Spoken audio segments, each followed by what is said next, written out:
여러분, 한 주간 잘 지내셨습니까? 날씨가 참 많이 더워졌습니다. 더운 날씨에 늘 하나님의 은혜로 강건하시기를 바랍니다.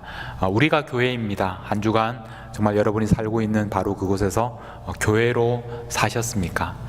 늘 하나님께서 우리를 부르신 그 부르심에 합당하게 예수님께서 우리를 교회로 부르셨으니 그곳에서 교회로 살아가시는 모든 성도님들이 되시기를 축복합니다. 오늘은 특별히 우리에게 의미 있는 날입니다. 우리가 그동안 대면 예배로 이렇게 20명까지 제한을 하다가 오늘은 60명까지 이렇게 확대한 첫 날입니다. 아마 또 오늘 정말 오랜만에 이렇게 교회에 나오신 분들도 여기에 계시는 것 같고, 그래서 얼마나 여러분들 얼굴로 만나고 대하니 또 반갑고 기쁜지 모르겠습니다. 그리고 지금 가정에서 또 예배를 드리시는 분들도 우리가 또 정말 얼마 지나지 않아서 함께 만나 대면하며 또 기뻐하며 하나님께 예배 드릴 날이 속히 올 것이라고 또 기대하며 감사를 드립니다. 지난주에 우리는 이 안디옥 교회에 대해서 함께 생각했습니다. 예루살렘에서 흩어진 이름 없는 교인들이 어떻게 안디옥 교회를 세우게 되었고, 그 안디옥 교회를 통해서 하나님의 큰 선교의 역사가 이루어지게 되는지 함께 말씀을 나누었습니다. 그런데 이 안디옥 교회가 역사적으로 유명한 또 하나의 이유는 안디옥 교회 교인들이 처음으로 그리스도인이라는 이름으로 불리워졌기 때문입니다. 그리스도인, 영어로 크리스찬이라고 하는 이 이름은 그 뜻은 그리스도의 사람들이라는 뜻입니다. 그리스도에게 속한 사람들이라는 뜻입니다. 안디옥 교회 교인들을 사람들이 볼 때 먼저 그들에게서 이 그리스도, 예수님에 대해서 먼저 생각이 났기 때문에 아마 그 주위에 있는 사람들이 안디옥 교회 교인들을 보면서 그리스도에게 속한 사람들, 그리스도인이라고 부르기 시작했습니다. 이 이름이 오늘날까지 이어져서 우리들도 오늘 그리스도인이라는 이름으로 불리고 있습니다. 그 첫 번째 슬라이드를 한번 보여주시면, 제가 이 설교를 준비하다가 어떤 선교사님이 쓰신 책의 제목이 내 이름은 그리스도인입니다 라는 이 책을 발견했습니다. 이 제목만 봐도 얼마나 마음이 또 감격이 있고 또 가슴이 떨리는지 모릅니다. 내 이름은 그리스도인입니다. 여러분의 이름은 무엇입니까? 우리가 다 다른 이름을 가지고 있었지만 예수님을 알고 예수님을 믿은 다음부터는 우리의 어떤 출생도 다르고 또 사회적 지위나 경제적인 능력이나 이 모든 것이 우리가 다 다른 사람들이지만 우리는 예수님을 통해서 그리스도인이 되었습니다. 우리는 모두 그리스도에게 속한 사람들이 되었습니다. 그래서 우리는 그리스도를 우리에게서 빼고 나면 우리는 아무것도 아닌, 우리는 그리스도인이 되었습니다. 여러분, 세상에 얼마나 많은 그리스도인들이 있는지 알고 계십니까? 몇 년 전 통계를 찾아보니까 그 다음 슬라이드를 보여주시면 전 세계의 이 오른쪽에 그 빨간색으로 되어 있는 부분이 전 세계 인구 중에서 그리스도인, 크리스찬이 차지하는 비중입니다. 그 비율이 31%라고 되어 있습니다. 그래서 전 세계에 지금 적어도 23억 명이나 되는 그리스도인이 지금 존재하고 있습니다. 얼마나 놀라운 일인지 모르겠습니다. 이 그리스도인이라는 이름이 처음 사용된 곳이 바로 안디옥 교회라는 것입니다. 처음 사용된 그 그리스도인이라는 그 이름이 이제 2000년이 지난 지금 와서 23억 명이라는 많은 사람들이 그리스도인이라고 불리게 된 것입니다. 여러분, 안디옥 교회가 어떤 교회였길래 안디옥 교회에서 처음으로 이 그리스도인이라는 이름으로 불리게 되었을까? 오늘 말씀을 함께 보겠습니다. 우리는 지난주에 이름 없는 사람들에 의해서 안디옥에 있는 헬라인들에게 복음이 전해지게 되었고, 그때 주의 손이 함께 하시니까 사람들이 주님께로 돌아오게 되었다. 그리고 예루살렘 교회에서 바나바를 안디옥으로 파송했는데, 바나바가 한 말이 사람들이 주께 머물러 있으라 이렇게 권면을 했습니다. 그리고 수많은 사람들이 주께 더하여 뒀다. 이렇게 말씀을 우리가 지난주에 함께 읽었습니다. 이 안디옥 교회가 이제 부흥하고 있습니다. 사람들이 많이 모이게 되었습니다.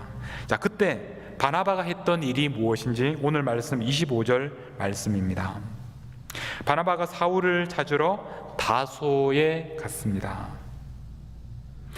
바나바가 우리가 잘 아는 바울을 찾기 위해서 다소로 가게 되었는데, 지도를 한번 보여주시겠습니까? 이 지도를 보시면 이 지중해를 중심으로 해서 여러분 오른쪽에 보시면 저 아래쪽에 예루살렘이 있고, 위에 올라가면서 가이사랴가 있고, 또 베니게 지역, 시돈과 두로 지역이 있고, 그 위에 올라가면 이제 오늘날 터키 지역에 안디옥 교회가 세워진 그 안디옥이 있습니다. 안디옥에서 좀 이렇게 건너편에 보면 다소라고 되어 있습니다. 다소. 우리가 지도를 보면 가까이 있는 것처럼 보이지만 그래도 적어도 한 200km 이상 떨어진 그런 곳입니다. 바로 이 다소는 이 바울의 고향이고, 지금 바울이 예수님에 대해서 사람들에게 전하다가 이제 목숨의 그런 위협을 느껴서 고향으로 다소로 돌아가 있었습니다. 그런데 왜 바나바는 바울을 찾기 위해서 다소까지 갔을까? 지금 안디옥 교회에 수많은 사람들이 모여들고 있었는데 바울은 이 다소로 가서 바울을 찾았습니다. 우리가 아는 것처럼 바울은 원래 예수님을 핍박하던 사람이었습니다. 그런데 다메섹으로 가는 길에 예수님께서 바울을 찾아오셨습니다. 그때부터 바울은 극적으로 예수님을 전하는 사람으로 바뀌게 되었습니다. 그런데 문제는 아무도 바울을 믿어주지 않았습니다. 얼마 전까지만 해도 예수님을 믿는 사람들 핍박하는 사람이었기 때문에 바울을 의심했습니다. 바로 그때 이 바울을 예루살렘에 있는 사도들에게 소개하고, 이 사람이 바로 예수님을 믿고 예수님을 전하는 사람이라고 사람들에게 소개했던 사람이 바로 오늘 우리가 보고 있는 이 바나바였습니다. 자, 그로부터 시간이 지금 많이 지났습니다. 이제 바울은 목숨의 위협을 느껴서 고향 다소로 돌아가서 시간이 적어도 한 7, 8년 정도 지났습니다. 아마 많은 사람들이 바울에 대해서 잊어버렸을 것입니다. 그러나 바나바는 바울을 잊어버리지 않고 기억하고 있었습니다. 왜냐하면 하나님께서 바울을 부르실 때 바울에게 하신 말씀이 사도행전 9장 15절에 보면 주께서 이르시되 가라, 이 사람은 내 이름을 이방인과 임금들과 이스라엘 자손들에게 전하기 위하여 택한 나의 그릇이라 라고 말씀하셨습니다. 하나님께서는 바울을 특별히 이방인들에게 복음을 전하기 위하여 택하셨습니다. 그런데 지금 바나바는 이방인들, 헬라인들이 중심이 된 안디옥 교회를 섬기게 되었습니다. 그래서 이 바나바가 생각하기에 이 지금 주님께로 돌아오는 수많은 헬라인들을 위해서 바울이 그들을 잘 가르칠 수 있을 것이다, 그렇게 생각했습니다. 그래서 수많은 사람들이 모여들고 있었는데도 불구하고 바울을 찾기 위해서 다소까지 가는 것을 볼 수 있습니다. 그래서 결국 바울은 이 바나바와 함께 안디옥으로 와서 함께 사역을 시작합니다. 26절 말씀입니다. 만남에 안디옥에 데리고 와서 둘이 교회 1년간 모여있어 큰 무리를 가르칩니다. 그랬더니 제자들이 안디옥에서 비로소 그리스도인이라 일컬음을 받게 되었다. 그들이 그리스도인이라고 일컬음을 받기 위해서 그 앞에 무엇이라고 말씀합니까? 교회 1년간 모여있어 큰 무리를 가르쳤다. 이 1년이라는 시간, 요즘 우리가 이렇게 오랫동안 교회 다니고 예수님을 믿는 우리들에게는 사실 1년이라는 시간이 그렇게 대단한 긴 시간이라고 생각하지는 않습니다. 근데 이 1년간이라는 표현이 우리 성경에서는 1년간 모여 있었다라고 번역을 하고 있는데, 사실 이 정확한 의미는 단순히 1년이라는 의미가 아니라 1년의 전부라는 그런 표현입니다. 1년의 전부, 1년의 그 모든 시간을 가르쳤다라는 그런 의미입니다.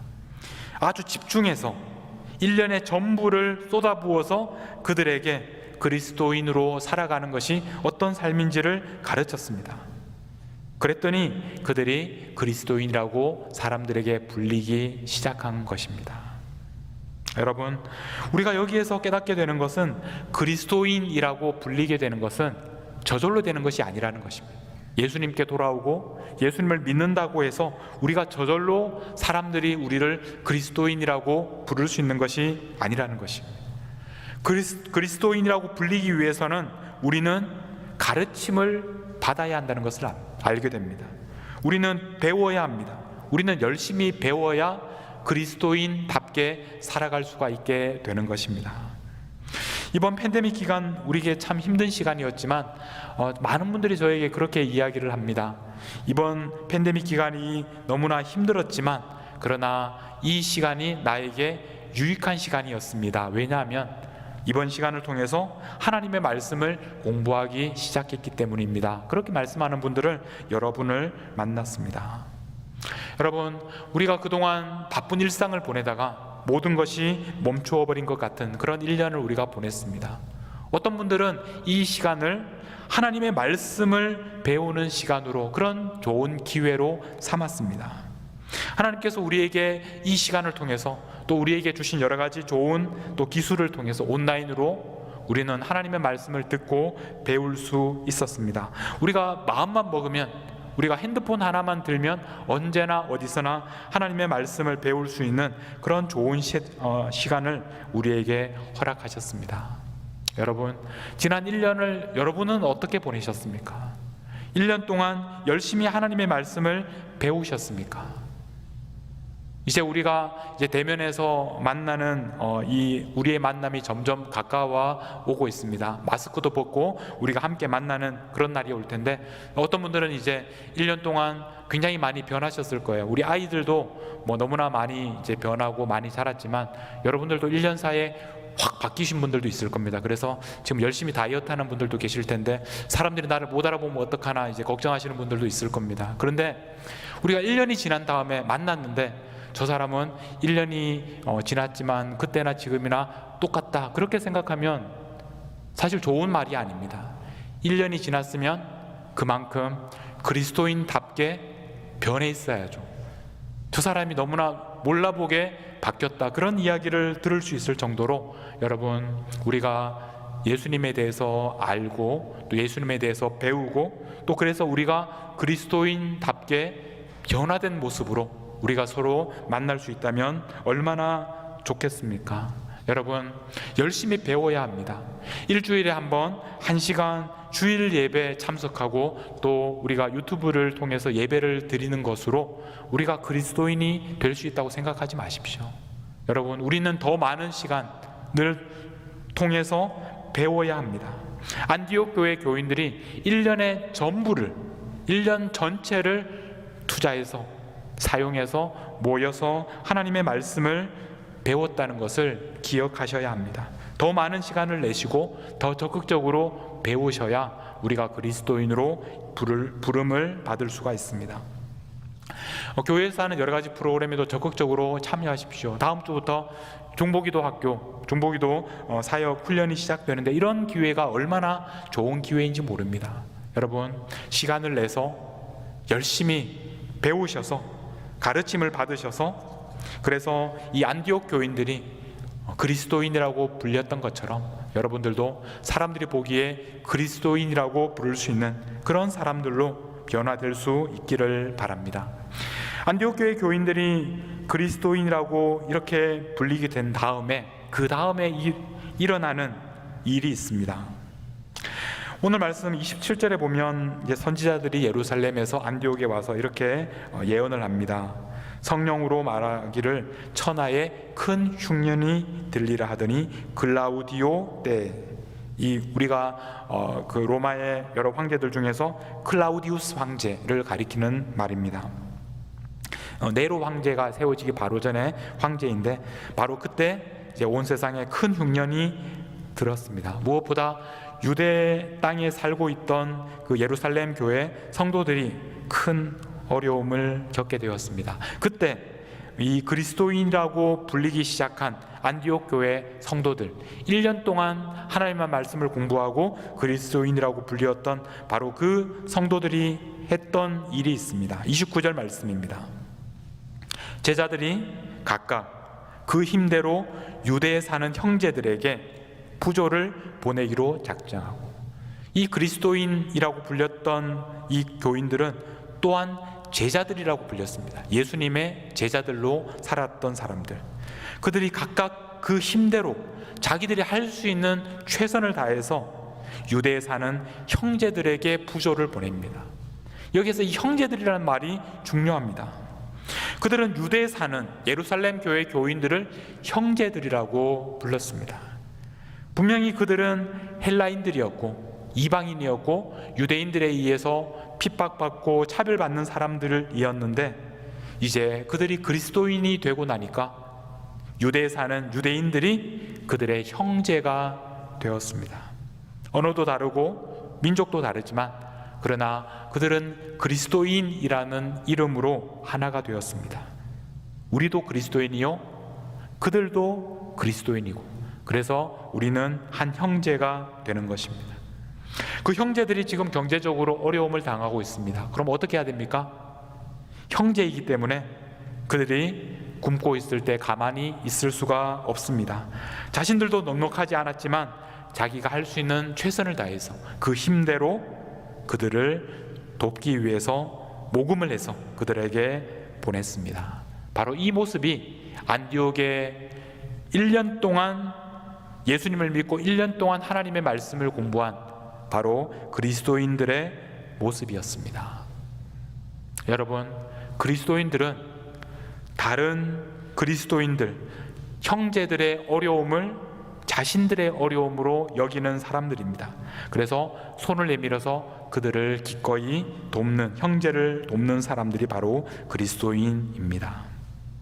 우리는 교회 몇 년 다녔는지, 얼마나 오랫동안 신앙생활 했는지를 자랑할 것이 아니라 정말 이 1년 동안 신앙생활을 했던 안디옥 교인들처럼 그리스도인답게 살아가는 그런 모습을 우리는 자랑할 수 있어야 합니다.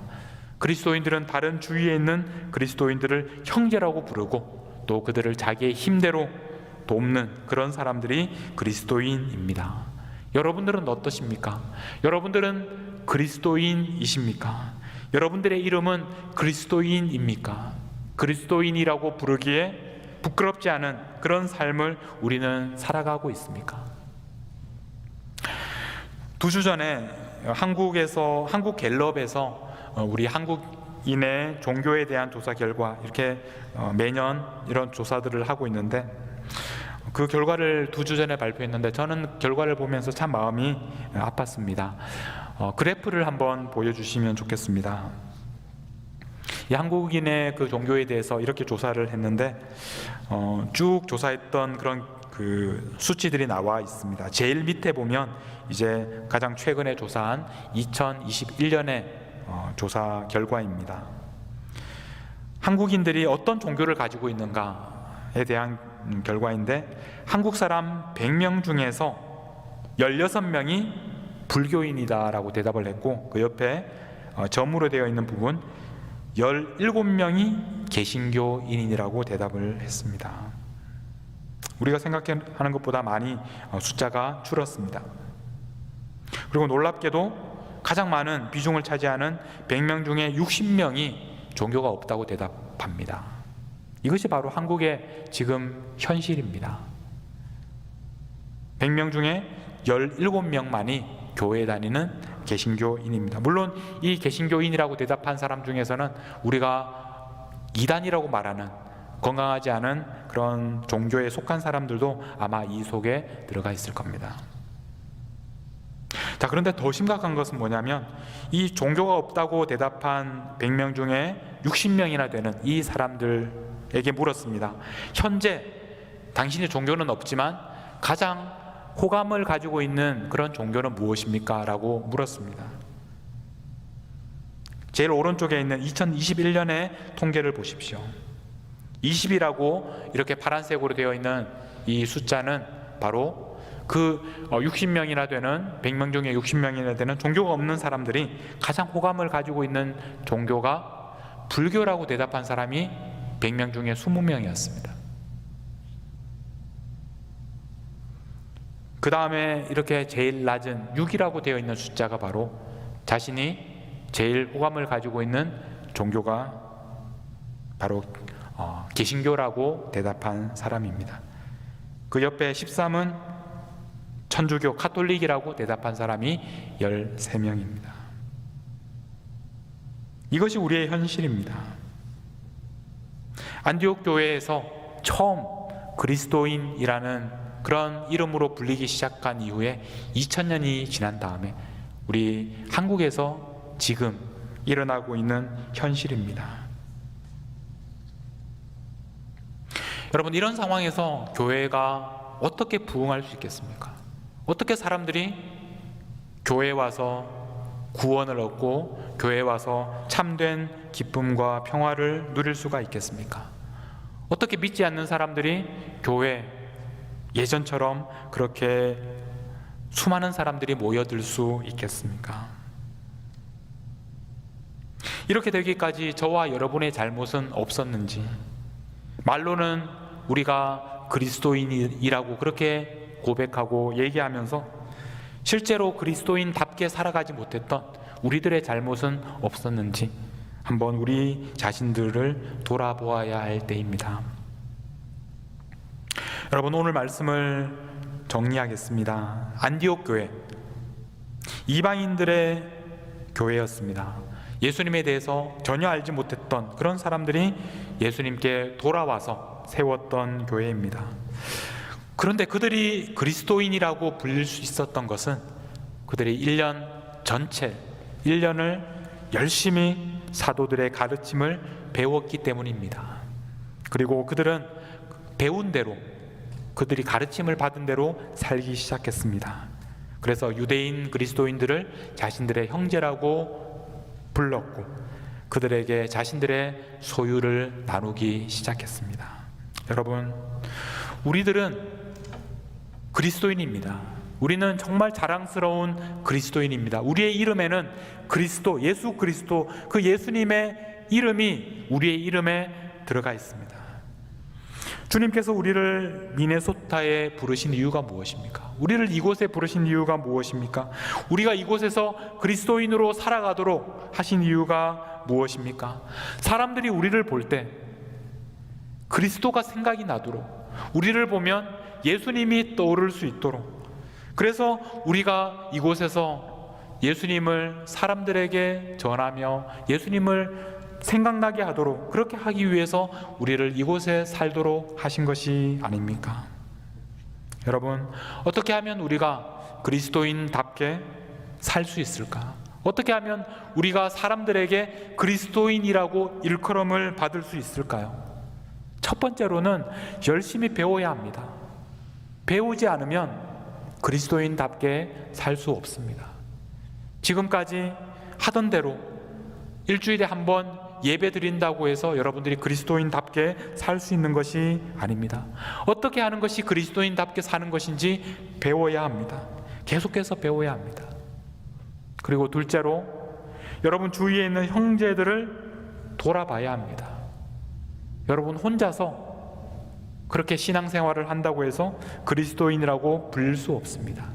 우리 주위에 있는 나와 같은 그리스도인들, 나의 형제 자매들을 돌아보고 그들이 배고플 때 먹이고 그들이 헐벗을 때 입히는 그런 것이 바로 우리의 책임으로 받아들일 때 우리가 진정한 그리스도인으로 살아가게 되는 것입니다. 우리가 이렇게 서로를 섬기며 함께 아름다운 공동체를 이루며 살아갈 때 바깥에 있는 사람들이 우리를 보면서 저들은 참으로 그리스도인이다, 우리가 그리스도의 사람이라고, 그리스도에게 속한 사람이라고 우리를 이 그리스도인이라는 정말 명예로운 이름으로 우리를 부르기 시작할 것입니다.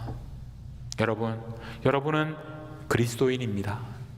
그리스도인으로 이 세상을 살아가시는 우리 모든 성도님들이 되시기를 축복합니다.